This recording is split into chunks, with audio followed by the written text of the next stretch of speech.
Vlogs Kannada. ನಾನು ನಿರ್ಮಲಾ. ಬನ್ನಿ ಇವತ್ತಿನ ವ್ಲಾಗ್ ಶುರು ಮಾಡ್ತಾ ಇದ್ದೀನಿ. ಫಸ್ಟ್ ವ್ಲಾಗ್, ತುಂಬ ದಿನ ಗ್ಯಾಪ್ ಆದಮೇಲೆ ಫಸ್ಟ್ ವ್ಲಾಗ್ ಸ್ಟಾರ್ಟ್ ಮಾಡ್ತಾ ಇದ್ದೀನಿ. ಸೊ ಮಧ್ಯಾಹ್ನದ ಮೇಲೆ ವ್ಲಾಗ್ ಸ್ಟಾರ್ಟ್ ಮಾಡ್ಕೊಂಡಿದ್ದೀನಿ. ಟೈಮ್ ಬಂದೆ ಆಗಲೇ 1:15 ಆಯಿತು. ಸೊ ಎಲ್ಲ ಕೆಲಸ ಮುಗಿಸಿ, ಇವತ್ತು ಮಹಾಲಯ ಅಮಾವಾಸ್ಯೆ ಅಲ್ವಾ, ಸೊ ಎಲ್ಲ ಕೆಲಸ ಮುಗಿಸಿದಾಯಿತು. ಇನ್ನು ಒಂದೇ ಒಂದು ಕೆಲಸ ಬಾಕಿ ಇದೆ, ದೇವ್ರ ಮನೆ ಕ್ಲೀನ್ ಮಾಡೋದು. ದೇವ್ರ ಮನೆ ಕ್ಲೀನ್ ಮಾಡಬೇಕು. ಇಷ್ಟು ದಿನ ಪೂಜೆ ಮಾಡಲಿಲ್ಲ, ಅಂದರೆ ಸುಮಾರು ಒಂದು 10-15 ದಿನದಿಂದ ಪೂಜೆ ಮಾಡಲಿಲ್ಲ. ಸೊ ಯಾಕಪ್ಪ ಅಂದರೆ ನಿದೀಕ್ಷಾಗೆ ಏನಾಗಿತ್ತು ಅಂದರೆ ಹಮ್ಮ ಆಗಿತ್ತು, ಚಿಕನ್ ಪಾಕ್ಸ್ ಅಂತ ಹೇಳ್ತಾರೆ ನೋಡಿ, ಹಮ್ಮ ಆಗಿತ್ತು. ಸೊ ಅದಕ್ಕೋಸ್ಕರ ದೀಪ ಅಣಿಸ್ಲಿಲ್ಲ ಮನೆಯಲ್ಲಿ. ಸುಮಾರು ಒಂದು 10-12 ದಿನದಿಂದ ಪೂಜೆ ಮಾಡಲಿಲ್ಲ. ಸೊ ಇವಾಗ ದೇವ್ರ ಮನೆಯೆಲ್ಲ ಕ್ಲೀನ್ ಮಾಡಬೇಕು. ಎಲ್ಲ ಆಲ್ಮೋಸ್ಟ್ ಎಲ್ಲ ಕೆಲಸ ಮುಗಿಸಿ ಈಗ ತಾನೇ ಜಸ್ಟ್ ಸ್ನಾನ ಮಾಡಿಕೊಂಡು ಹಾಗೆ ವ್ಲಾಗ್ ಸ್ಟಾರ್ಟ್ ಮಾಡ್ತಾಯಿದ್ದೀನಿ. ಇವಾಗ ಪರವಾಗಿಲ್ಲ ನೋಡಿ, ಆರಾಮಾಗಿದ್ದಾಳೆ. ಇವಾಗ ಸ್ವಲ್ಪ ಆ್ಯಕ್ಟಿವ್ ಆಗಿದ್ದಾಳೆ. ಇಷ್ಟು ದಿನ ಫುಲ್ಲು ಜ್ವರ, ಕೈಕಾಲು ನೋವು ಈ ಥರ ಇತ್ತು. ಇವಾಗ ಪರವಾಗಿಲ್ಲ, ಆರಾಮಾಗಿದ್ದಾಳೆ. ಸೊ ಬನ್ನಿ ಇವತ್ತಿನ ಒಂದು ವ್ಲಾಗ್ ಸ್ಟಾರ್ಟ್ ಮಾಡೋಣ. ಇನ್ನು ದೇವ್ರ ಮನೆ ಕ್ಲೀನ್ ಮಾಡಬೇಕು.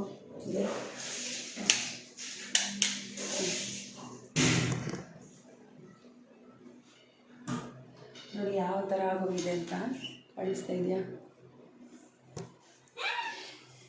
ಸೊ ಇದು ಡೋರ್ ಪಾಲಿಶ್ ಮಾಡಿಸಿದ್ರು.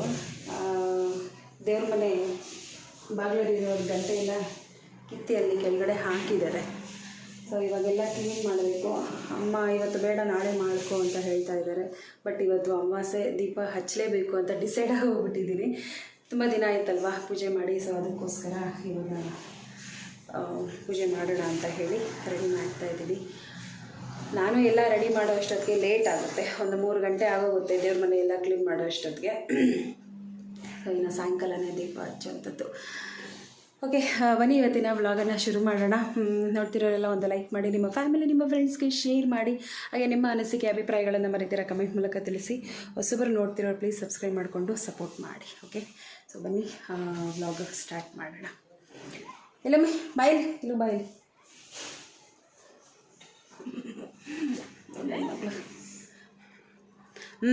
ಅಂದ್ಕೊಂಡಿದ್ದು ಇಷ್ಟು ದಿನ, ಇವಾಗ ಸ್ವಲ್ಪ ಆ್ಯಕ್ಟಿವ್ ಆಗಿದ್ದಾಳೆ. ನಿನ್ನೆಯಿಂದ ಆ್ಯಕ್ಟಿವ್ ಆಗಿದ್ದಾಳೆ, ಪರವಾಗಿಲ್ಲ. ಹೇಳಮ್ಮ ಎಲ್ಲರಿಗೂ ಹಾಯ್ ಹೇಳು. ಏನು ತಿಂದೆ ಇವಾಗ ನೀನು? ಯಾರು ತಂದಿದ್ದು? ಅಪ್ಪ. ಎಲ್ಲಿಂದ? ದೇವಸ್ಥಾನದಿಂದ ಪಲಾವ್ ತೊಗೊಂಬಂದಿದ್ದಾರೆ, ಪ್ರಸಾದ. ದೇವಸ್ಥಾನಕ್ಕೆ ಹೋಗಿದ್ರು, ಅಲ್ಲಿ ಹೊಲದ ಹತ್ರ ಇದೆಯಲ್ಲ ಸಾಯಿಬಾಬಾ ದೇವಸ್ಥಾನ. ಸೊ ಅಲ್ಲಿ ಹೋಗಿದ್ರು ಬೆಳಗ್ಗೆ. ಇವಾಗ ಅಲ್ಲಿ ಹೋಗಿದ್ರು, ಅಲ್ಲಿಂದ ಪ್ರಸಾದ ಇಟ್ಕೊಂಬಂದಿದ್ದಾರೆ. ಇಬ್ಬರು ತಿಂದಿಲ್ಲ, ಅಕ್ಕ ತಿಂದಿಲ್ಲ ತಾನೇ. ಇವಳು ಮಾತ್ರ ಸ್ವಲ್ಪ ತಿಂದು ಇದ್ದಾಳೆ. ಓಕೆ, ಇಳಿ ಸಾಕು. ಅಯ್ಯಪ್ಪ, ಏನಾಗಿದೆ ಅಂತಲೇ ಗೊತ್ತಿಲ್ಲ, ಎಲ್ಲಿ ಹಿಡ್ಕೊಂಬಿಟ್ಟಿದೆ. ಬೆಳಗ್ಗೆ ಚೆನ್ನಾಗೇ ಇತ್ತು, ಬೆಳಗ್ಗೆ ಎದ್ದಾಗ ಚೆನ್ನಾಗೇ ಇತ್ತು. ಬ್ರಷ್ ಮಾಡೋವಾಗ ಸುಮ್ಮನೆ ಹಿಂಗೆ ಅದು ಹೆಂಗೆ ಹಿಡ್ಕೊಂತಂತಲೇ ಗೊತ್ತಿಲ್ಲ, ಫುಲ್ ಹಿಂಗೆ ಹಿಡ್ಕೊಂಬಿಟ್ಟಿದೆ. ಆಗ್ತಾಯಿಲ್ಲ ನನ್ನ ಕೈಯಲ್ಲಿ ಬೆಳಗ್ಗೆಯಿಂದ. ಏನೋ ಟ್ಯಾಬ್ಲೆಟ್ಸ್ ತೊಗೊಂಬನ್ನಿ ಅಂತ ಹೇಳಿ ಕಳಿಸಿದ್ರೆ, ಬೆಳಗ್ಗೆ ಹೋದವರು ಇವಾಗ ಬಂದಿದ್ದಾರೆ. ಅದೇನು ಮಾಡ್ಕೊಂಡಿದ್ರು ಏನೋ ಗೊತ್ತಿಲ್ಲ. ಏನಾದರೂ ಫಾರ್ಮಲ್ ಏನಾದರೂ ಕಂಡುಹಿಡಿದ್ಬಿಟ್ಟು ಏನಾದರೂ ಟ್ಯಾಬ್ಲೆಟ್ಸ್ ರೆಡಿ ಮಾಡ್ಕೊಂಡು ಬಂದರೋ ಏನೋ ಗೊತ್ತಿಲ್ಲ, ಇವಾಗ ಬಂದಿದ್ದಾರೆ. ಸೊ ಇವಾಗ ತಗೋಬೇಕು ಟ್ಯಾಬ್ಲೆಟ್ಸ್. ಒಂದು 10-12 ದಿನ ಪೂಜೆ ಮಾಡ್ದಿರೋದಕ್ಕೆ ದೇವ್ರ ಮನೆಯೇ ನೋಡೋಕ್ಕಾಗ್ತಾ ಇರಲಿಲ್ಲ, ಆ ಥರ ಆಗೋಗ್ಬಿಟ್ಟಿತ್ತು. ಏನೋ ಡೋರ್ ಪಾಲಿಶ್ ಎಲ್ಲ ಮಾಡಿಸಿದ್ವಿ, ಮೈನ್ ಡೋರು ಮತ್ತು ದೇವ್ರ ಮನೆ ಡೋರೆಲ್ಲ ಪಾಲಿಶ್ ಮಾಡಿಸಿದ್ವಿ. ತುಂಬ ದಿನ ಆಗೋಗ್ಬಿಟ್ಟಿತ್ತು, ಯಾಕಂದರೆ ಎಲ್ಲ ಒಂಥರ ವೈಟ್ ಆಗೋಗ್ಬಿಟ್ಟಿತ್ತು. ಸೊ ಅದಕ್ಕೋಸ್ಕರ ಎಲ್ಲ ಪಾಲಿಶ್ ಮಾಡಿಸಿದ್ವಿ. ದೇವ್ರ ಮನೆ ಬಾಗಿಲಲ್ಲಿರುವಂಥ ಗಂಟೆಗಳೆಲ್ಲ ಏನಿರ್ತವೆ ಅದನ್ನೆಲ್ಲ ತೆಗೆದು ಕೆಳಗಡೆ ಹಾಕಿದ್ರು, ಅದನ್ನೆಲ್ಲ ಎತ್ತಿ ಇವಾಗ ಕ್ಲೀನ್ ಮಾಡ್ತಾಯಿದ್ದೀನಿ. ಏನೋ ಒಂಥರ ಅನ್ನಿಸ್ತಾ ಇತ್ತು ಪೂಜೆ ಮಾಡದೇ ಇದ್ದಿದ್ದಕ್ಕೆ. ಎಷ್ಟೋ ದಿನ ಆದಂಗೆ ಏನೋ ಮನಸ್ಸಿಗೆ ಒಂಥರ ನೆಮ್ಮದಿನೂ ಇಲ್ಲ, ಮನೇಲಿ ಒಂಥರ ಕಳೆನೇ ಇಲ್ಲ, ಆ ರೀತಿ ಆಗೋಗ್ಬಿಟ್ಟಿತ್ತು. ಇನ್ನು ನವರಾತ್ರಿಗಳು ಸ್ಟಾರ್ಟ್ ಆಗುತ್ತಲ್ವ, ಹಾಗೆ ಒಂದೇ ಸತಿ ಎಲ್ಲ ಕ್ಲೀನ್ ಮಾಡ್ಕೊಂಬಿಡೋಣ ಅಂತ ಹೇಳಿ ಅಮಾವಾಸ್ಯೆಗೆ ಕ್ಲೀನ್ ಮಾಡ್ತಾಯಿದ್ದೀನಿ. ಅಮ್ಮ ಹೇಳ್ತಾಯಿದ್ರು, ಬೇಡ ಕಣೆ ಇವತ್ತು ಕ್ಲೀನ್ ಮಾಡಬೇಡ ಅಂತ. ಬಟ್ ನನಗೆ ಯಾಕೋ ಮನಸ್ಸು ಇರಲಿಲ್ಲ, ಏನೇ ಆಗಲಿ ಇವತ್ತು ಕ್ಲೀನ್ ಮಾಡಿಬಿಟ್ಟು ಅಮಾವಾಸ್ಯೆ ದಿನ ಪೂಜೆ ಮಾಡೋಣ. ಇನ್ನು ನಾಳೆಯಿಂದ ನವರಾತ್ರಿಗಳು ಸ್ಟಾರ್ಟ್ ಆಗುತ್ತಲ್ವ, ಸೊ ಮಾಡಲೇಬೇಕು ಅಂತ ಹೇಳಿ ಎಲ್ಲ ಒಂದು ಕಡೆಯಿಂದ ಕ್ಲೀನ್ ಮಾಡಿದ್ದಾಯಿತು. ಸೊ ಇವಾಗ ಒಂದು ರೀತಿ ಸಮಾಧಾನ ಅಂತ ಅನ್ನಿಸ್ತಾ ಇದೆ. ದೇವ್ರ ಮನೆಯಲ್ಲಿ ಮನೆಯಲ್ಲಿ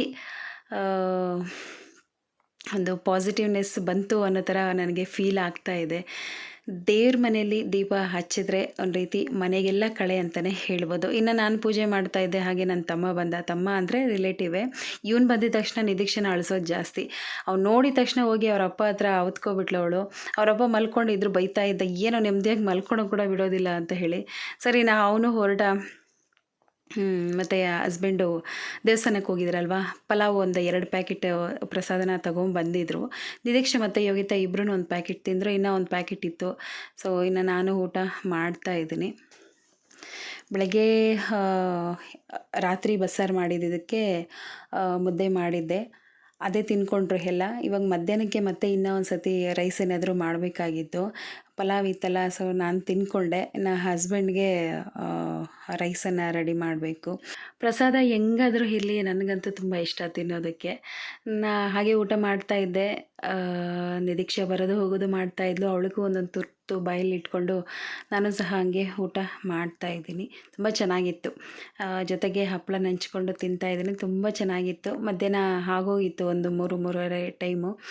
ಸೊ ದೀಪ ಎಲ್ಲ ಹಚ್ಚಿ ಇವಾಗ ಊಟನ ತಿಂತಾಯಿದ್ದೀನಿ. ಇನ್ನು ಹಸ್ಬೆಂಡು ಏನು ಮಾಡಿದ್ಯಾ ಅಡುಗೆ ಅಂತ ಕೇಳಿದ್ರು. ಏನೂ ಇರಲಿಲ್ಲ, ಬೆಳಗ್ಗೆ ಮುದ್ದೆ ಅಷ್ಟೇ ಮಾಡಿದ್ದಿದ್ದು, ರೈಸ್ ಎಲ್ಲ ಏನೂ ಮಾಡಿರಲಿಲ್ಲ. ಅಟ್ಲೀಸ್ಟ್ ರೈಸ್ ಆದರೂ ಇದ್ದರೆ ಅದಕ್ಕೆ ಏನಾದರೂ ಒಂದು ಸ್ವಲ್ಪ ಮಾಡ್ಕೊಳ್ಳೋಣ ಗೊಜ್ಜೋ ಗಿಜ್ಜೋ ಅಂತ ಅಂದ್ಕೊಂಡೆ. ಸೊ ಇವಾಗ ರೈಸ್ ಕೂಡ ಇರಲಿಲ್ಲ, ಹಾಗೆ ಕುಕ್ಕರಲ್ಲಿ ರೈಸ್ಗಿಟ್ಟು ಇಲ್ಲಿ ಕೈಗೊಜ್ಜು ಮಾಡ್ಕೊಳ್ತಾ ಇದ್ದೀನಿ. ಸಕ್ಕತ್ತಾಗಿರುತ್ತೆ, ಬಿಸಿ ಬಿಸಿ ಅನ್ನಕ್ಕೆ ತುಂಬ ಚೆನ್ನಾಗಿರುತ್ತೆ ಕೈಗೊಜ್ಜು. ನನ್ನ ಮಗಳಿಗಂತೂ ಸಿಕ್ಕಾಪಟ್ಟೆ ಇಷ್ಟ, ಅವಳಿಗೂ ಇಷ್ಟ, ನನಗೂ ಇಷ್ಟ ತುಂಬಾ ಈ ಒಂದು ಕೈಗೊಜ್ಜು. ಸೊ ಹಾಗೆ ರೈಸ್ ಮಾಡಿಕೊಂಡು ರೆಡಿ ಮಾಡ್ತಾಯಿದ್ದೀನಿ. ಬೆಳಗ್ಗೆ ಏನಾದರೂ ಒಂಚೂರು ಸಾಂಬಾರು ಮಾಡಿಬಿಟ್ರೆ ಸಾಯಂಕಾಲವರೆಗೂ ಅದೇ ಇರುತ್ತೆ, ಏನೂ ಟೆನ್ಷನ್ ಇರೋದಿಲ್ಲ. ಅದೇ ಸ್ವಲ್ಪ ಬೆಳಗ್ಗೆ ಏನಾದರೂ ನಾನು ಯಾಮಾರಿಕೊಂಡು ಬೇರೆ ಅಡುಗೆ ಏನಾದರೂ ಮಾಡಿದ್ದೀನಿ ಅಂದರೆ ಮತ್ತೆ ಮಧ್ಯಾಹ್ನಕ್ಕೆ ಅದು ಮತ್ತೆ ಇನ್ನೂ ಒಂದು ಸತಿ ನಾನು ಅಡುಗೆ ಮಾಡಬೇಕು, ಆ ಥರ ಒಂದು ಸಿಚುವೇಶನ್ ಬಂದ್ಬಿಡುತ್ತೆ. ಅದಕ್ಕೋಸ್ಕರನೇ ನಾನು ಬೆಳಗ್ಗೆನೇ ಸಾಂಬಾರೆಲ್ಲ ಮಾಡಿಟ್ಬಿಡ್ತೀನಿ. ಇದ್ದರೆ ಸಾಯಂಕಾಲವರೆಗೂ ಅದೇ ತಿನ್ಕೊತಾರೆ. ಒಂದು ವೇಳೆ ಅದೇ ಜಾಸ್ತಿ ಇದ್ದರೆ ನೈಟ್ಗೂ ಸಹ ಅದೇ ಇಡ್ತೀನಿ. ಹಾಗೆ ಗೊಜ್ಜಿಗೂ ಸಹ ರೆಡಿ ಮಾಡ್ಕೊಳ್ತಾ ಇದ್ದೀನಿ. ನನಗಂತೂ ಇದು ಸಿಕ್ಕಾಪಟ್ಟೆ ಇಷ್ಟ. ಆವಾಗ ಸ್ಕೂಲ್ಗೆ ಹೋಗೋವಾಗೆಲ್ಲನೂ ಸ್ಕೂಲಿಂದ ಬಂದಿದ್ದ ತಕ್ಷಣ ಈ ರೀತಿ ಗೊಜ್ಜನ್ನು ರೆಡಿ ಮಾಡಿಕೊಂಡು ಜಾಸ್ತಿ ನೀರು ಹಾಕ್ಬಿಟ್ಟು ಸ್ಪೂನಲ್ಲಿ ಕುಡಿತಿದ್ದೆ. ಸ್ವಲ್ಪ ತೊಗೊಂಡು. ಅಷ್ಟು ಇಷ್ಟ ನನಗೆ. ಡೈಲಿ ಸ್ಕೂಲಿಂದ ಬಂದಿದ್ದ ತಕ್ಷಣ ಈ ರೀತಿ ಗೊಜ್ಜು ಮಾಡ್ಕೊಳ್ಳೋದು, ಕುಡಿಯೋದು, ಆ ರೀತಿ ಮಾಡ್ತಾಯಿದ್ದೆ. ಅಂದರೆ ಸ್ಕೂಲಿಂದ ಬಂದಿದ್ದ ತಕ್ಷಣ ಏನಾದರೂ ತಿನ್ನಬೇಕು ಅನ್ನೋ ಥರ ಅನ್ನಿಸ್ತಾ ಇರುತ್ತಲ್ವ, ಖಾರವಾಗಿ. ಇವಾಗಂದರೆ ಗೋಬಿ, ಪಾನಿಪುರಿ ಇದೆಲ್ಲ ತಿಂತಾರೆ, ಬಟ್ ಆವಾಗೆಲ್ಲ ಏನೂ ಇರಲಿಲ್ಲ. ಈ ಥರ ಗೊಜ್ಜೆಲ್ಲ ಮಾಡಿಕೊಂಡು ಕುಡಿತಾ ಇದ್ದೆ. ಚೆನ್ನಾಗಿರ್ತಾಯಿತ್ತು ಒಂದು ರೀತಿ ತಿನ್ನೋದಕ್ಕೆ. ನನಗಂತೂ ಸಿಕ್ಕಾಪಟ್ಟೆ ಇಷ್ಟ. ಚಿಕ್ಕ ವಯಸ್ಸಿಂದನೂ ಅಷ್ಟೇ ನನಗೆ ತುಂಬಾ ಇಷ್ಟ. ನಮ್ಮಪ್ಪ ತುಂಬ ಚೆನ್ನಾಗಿ ಮಾಡ್ತಾರೆ ಈ ಒಂದು ಗೊಜ್ಜು, ಅಮ್ಮನೂ ಚೆನ್ನಾಗಿ ಮಾಡ್ತಾರೆ. ಸೊ ಯಾವ ಥರ ಮಾಡಿದ್ರೂ ಚೆನ್ನಾಗಿರುತ್ತೆ. ಒಂದು ರೀತಿ ಒಂದು ವಿತೌಟ್ ಫೈರ್ ಗೊಜ್ಜು ಅಂತಲೇ ಹೇಳ್ಬೋದು. ಇದು ಏನು ಬೇಯಿಸ್ಕೊಳ್ಳೋ ಹಾಗಿಲ್ಲ, ಕುದಿಸ್ಕೊಳ್ಳೋ ಹಾಗಿಲ್ಲ. ಜಸ್ಟ್ ಟೊಮೊಟೊ, ಈರುಳ್ಳಿ, ಬೆಳ್ಳುಳ್ಳಿ, ಸ್ವಲ್ಪ ಕೊತ್ತಂಬರಿ ಸೊಪ್ಪು, ಹುಣಸೆಹಣ್ಣು, ಸ್ವಲ್ಪ ಉಪ್ಪು, ಹಸಿಮೆಣ್ಸಿನ್ಕಾಯಿ. ಮೈನ್ ಇದಕ್ಕೆ ಬೇಕಾಗಿರುವಂಥದ್ದು ಹಸಿಮೆಣ್ಸಿನ್ಕಾಯಿ. ಖಾರವಾಗಿ ಇದ್ದಷ್ಟು ತುಂಬ ಚೆನ್ನಾಗಿರುತ್ತೆ ಈ ಒಂದು ಗೊಜ್ಜು. ಚೆನ್ನಾಗಿರುತ್ತೆ ನೋಡಿ. ಆ ಒಂದು ಸ್ಮೆಲ್ಗೆ ನನಗೆ ತಿನ್ನಬೇಕು ಅಂತ ಅನ್ನಿಸ್ತಾ ಇದೆ. ಬಟ್ ನಾನು ಪಲಾವ್ ತಿಂದ್ಬಿಟ್ಟಿದ್ನಲ್ವಾ, ಅದಕ್ಕೋಸ್ಕರ ಹಾಗೆ ಸ್ವಲ್ಪ ಬಾಯಲ್ಲಿ ಹಾಕ್ಕೊಂಡು ಟೇಸ್ಟ್ ಮಾಡ್ತಾಯಿದ್ದೀನಿ. ತುಂಬ ಚೆನ್ನಾಗಿರುತ್ತೆ ನೋಡಿ ಯಾವ ರೀತಿ ಬಂದಿದೆ ಅಂತ. ಆ ಕಡೆ ರೈಸು ರೆಡಿ ಆಯಿತು, ಈ ಕಡೆ ಗೊಜ್ಜು ಸಹ ರೆಡಿ ಆಯಿತು. ಇನ್ನು ಹಸ್ಬೆಂಡು ಹಾಕ್ಕೊಡು ತಟ್ಟೆಗೆ ಅಂತ ಹೇಳ್ತಾಯಿದ್ರು. ಸೊ ಅವ್ರಿಗೆ ಇವಾಗ ಒಂದು ಸ್ವಲ್ಪ ರೈಸನ್ನು ಹಾಕ್ಕೊಟ್ಬಿಟ್ಟು ಊಟ ಇಟ್ಕೊಡ್ತಾಯಿದ್ದೀನಿ. ನಮ್ಮ ಮನೆಯಲ್ಲಿ ನಾರ್ಮಲಾಗಿ ರೇಷನ್ ಅಕ್ಕಿನೇ ತಿನ್ನೋದು. ಸೋನಾ ಮಸೂರಿ ತುಂಬಾ ರೇರು. ಏನಾದರೂ ಟಿಫನ್ ಐಟಮ್ ಅಂದಾಗ ಮಾತ್ರ ನಾನು ರೇಷನ್ ಅಕ್ಕಿನ ಯೂಸ್ ಮಾಡ್ತೀನಿ. ಸೋನಾ ಮಸೂರಿನ ಯೂಸ್ ಮಾಡ್ತೀನಿ. ನಾರ್ಮಲಾಗಿ ನಾವೆಲ್ಲ ತಿನ್ನೋದು ರೇಷನ್ ಅಕ್ಕಿನೇ, ಸೊಸೈಟಿಯಲ್ಲಿ ಕೊಡ್ತಾರಲ್ವ. ಸೊ ಆ ಒಂದು ಅಕ್ಕಿನೇ ರೈಸ್ ಮಾಡಿಕೊಂಡು ತಿನ್ನೋ ಅಂಥದ್ದು. ತುಂಬ ಚೆನ್ನಾಗಿರುತ್ತೆ. ಶುಗರಿಗೆಲ್ಲ ತುಂಬ ಒಳ್ಳೆಯದು ಅಂತ ಹೇಳ್ತಾರೆ ಈ ಒಂದು ರೈಸು. ಸೋನಾ ಮಸೂರಿಗಿಂತ ಇದೇ ಎಷ್ಟು ಬೆಸ್ಟು ಅಂತ ಹೇಳ್ತಾರೆ.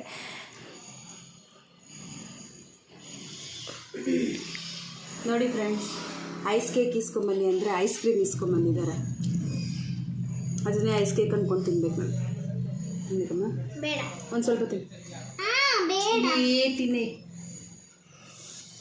ಬೇಡ, ಚೆನ್ನಾಗಿದೆ. ಯಾವುದೋ ಗೊತ್ತಿಲ್ಲ ಫ್ಲೇವರ್. ಅದ್ರ ಮೇಲೆ ಬರುತ್ತೆ. ಎಷ್ಟಿದಾವೆ? 10 ರೂಪಾಯಿ. Orange flavour. ಸಿಕ್ಕಾಪಟ್ಟೆ ಬಿಸಿಲು, ಸೆಕೆ ಅಂದರೆ ಸೆಕೆ. ಅದಕ್ಕೋಸ್ಕರ ಐಸ್ ಕ್ರೀಮ್ ಇಸ್ಕೊಂಡ್ಬಂದು ಅವ್ರಿಗೆಲ್ಲ ಜ್ಯೂಸು, ನನಗೆ ಐಸ್ ಕ್ರೀಮ್. ಕಲೆ ರೈಸ್ ಆಯಿತು. ಇನ್ನು ಹಸ್ಬೆಂಡು ಬಂದಿಲ್ಲ, ಅಂಗಡಿಯಲ್ಲಿದ್ದಾರೆ. ಹೋಗಮ್ಮ ಪಾಪ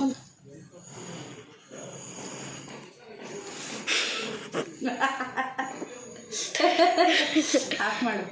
ಹಾಗೆ ತುಂಬ ಹಳೆ ವಿಡಿಯೋದಲ್ಲಿ ಅಂದರೆ 1 ಇಯರ್ ಬ್ಯಾಕ್ ಅದರಲ್ಲಿ ತುಂಬ ಜನ ಕಮೆಂಟ್ ಮಾಡ್ತಾಯಿದ್ರು ನನಗೆ ಕೆಲವೊಂದಷ್ಟು ವೀಡಿಯೋಸಲ್ಲಿ, ನಿಮ್ಮ ಒಂದು ಜ್ಯುವೆಲರಿ ಕಲೆಕ್ಷನ್ಸ್ ತೋರಿಸಿ ಅಕ್ಕ ಅಂತ ಹೇಳಿ. ಸೊ ನಾನು ಅವ್ರಿಗೆ ರಿಪ್ಲೈ ಮಾಡ್ತಿದ್ದೆ, ಯಾಕಂದರೆ ಇವಾಗ ಸದ್ಯಕ್ಕೆ ನನ್ನ ಹತ್ರ ಇಲ್ಲ, ಯಾಕಂದರೆ ನಾವು ಅದನ್ನು ಬೇರೆದ್ರ ಮೇಲೆ ಇನ್ವೆಸ್ಟ್ಮೆಂಟ್ ಮಾಡಿದ್ದೀವಿ ಅಂತ ಹೇಳಿ. ಸೊ ಯಾವುದ್ರ ಮೇಲೆ ಇನ್ವೆಸ್ಟ್ಮೆಂಟ್ ಮಾಡಿದ್ದೀವಿ, ಏನು ಎತ್ತ ಅನ್ನೋದನ್ನು ಇವತ್ತು ನಾನು ನಿಮ್ಮ ಮುಂದೆ ಶೇರ್ ಮಾಡ್ತಾಯಿದ್ದೀನಿ. ಸೊ ಬನ್ನಿ ನೋಡೋಣ ಯಾವುದ್ರ ಮೇಲೆ ಏನು ಇನ್ವೆಸ್ಟ್ಮೆಂಟ್ ಮಾಡಿದ್ದೀವಿ ಅನ್ನೋದನ್ನು. ಆ್ಯಕ್ಚುಲಿ ನಾವು ಒಂದು ಮನೆಯನ್ನು ತಗೊಂಡಿದ್ದೀವಿ, ನೋಡ್ತಿರ್ಬೋದು. ಇದೇ ಆ ಒಂದು ಮನೆ. ನಾವು ಕಷ್ಟಪಟ್ಟು ಇದನ್ನು ಬೈ ಮಾಡಿರೋ ಅಂಥದ್ದು.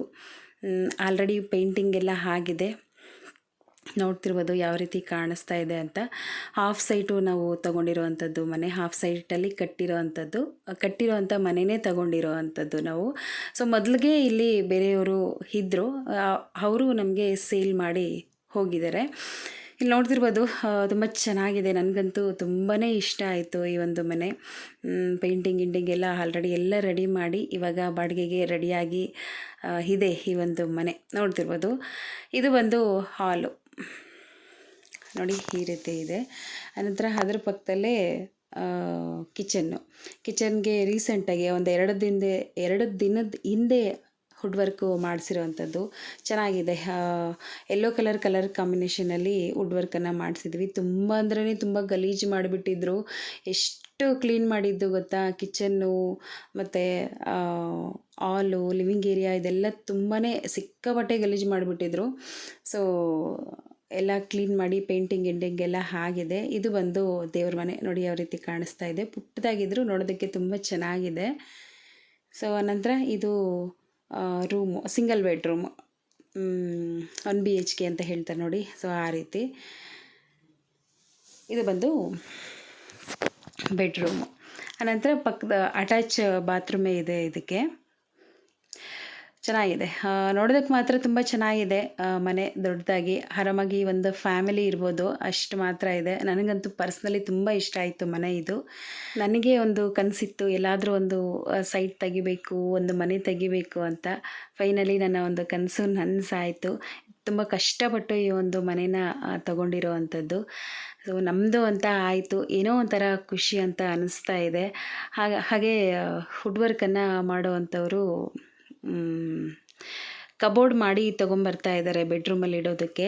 ಅದು ಒಳಗಡೆ ಸೇರ್ತಾನೆ ಇಲ್ಲ, ಜಾಗ ಸ್ವಲ್ಪ ಇಕ್ಕಟ್ಟಿದೆ. ಸೊ ಅದಕ್ಕೋಸ್ಕರ ತುಂಬಾ ಕಷ್ಟಪಟ್ಟು ಅದನ್ನು ತೊಗೊಂಬಂದರು ಒಳಗಡೆ. ನೋಡಿ ಯಾವ ರೀತಿ ಇದೆ ಅಂತ. ಚೆನ್ನಾಗಿದೆ, ಸಿಂಗಲ್ ಕಬೋರ್ಡ್ ಅಂತ ಹೇಳ್ತಾರೆ ನೋಡಿ, ಆ ರೀತಿ ಒಂದು ಫ್ಯಾಮಿಲಿಗೆ ಆರಾಮಾಗಿ ಬಟ್ಟೆಗಳು ಇಟ್ಕೊಳ್ಳೋ ಅಷ್ಟು ಜಾಗ ಇದೆ. ಚೆನ್ನಾಗಿದೆ. ಎಲ್ಲ ಟೋಟಲ್ ನಮಗೆ ಒಂದು 30,000 ಆಯಿತು ಈ ಕಬೋರ್ಡು ಅದೆಲ್ಲ ಮಾಡಿಸೋದಕ್ಕೆ. ಚೆನ್ನಾಗಿದೆ. ವುಡ್ಡು ಅಷ್ಟೇ ತುಂಬ ಕ್ವಾಲಿಟಿಯಾಗಿ ತುಂಬ ಚೆನ್ನಾಗಿದೆ. ನಂತರ ಇದು ಬಂದು TV ಶೋಕೇಸ್ ಥರ ಇಟ್ಟಿದ್ದೀವಿ. ಇದು ಅಷ್ಟೇ ತುಂಬ ಚೆನ್ನಾಗಿದೆ. ನೋಡಿ ಯಾವ ರೀತಿ ಕಾಣಿಸ್ತಾ ಇದೆ ಅಂತ. ನನಗೆ ತುಂಬ ಇಷ್ಟ ಆಯಿತು ಈ ಒಂದು TV ಇಡೋ ಅಂತ ಟೇಬಲ್ಲು. ಫೈನಲಿ ಈ ಒಂದು ಮನೆ ನಮ್ಮದು ಅಂತ ಆಯಿತು. ತುಂಬ ಖುಷಿ ಆಗ್ತಾ ಇದೆ. ಸೊ ಇದಾಗಿತ್ತು ಇವತ್ತಿನ ವಿಡಿಯೋ. ಈ ವಿಡಿಯೋ ಸ್ವಲ್ಪನಾದರೂ ಇಷ್ಟ ಆದರೆ ಒಂದು ಲೈಕ್ ಮಾಡಿ, ಹಾಗೆ ನಿಮ್ಮ ಫ್ಯಾಮಿಲಿ, ನಿಮ್ಮ ಫ್ರೆಂಡ್ಸ್ಗೆ ಶೇರ್ ಮಾಡಿ. ಮತ್ತಷ್ಟು ಇಂಟ್ರೆಸ್ಟಿಂಗ್ ವಿಡಿಯೋಗಳೊಂದಿಗೆ ಖಂಡಿತವಾಗ್ಲೂ ಭೇಟಿ ಆಗ್ತೀನಿ. ಬಾಯ್ ಬಾಯ್.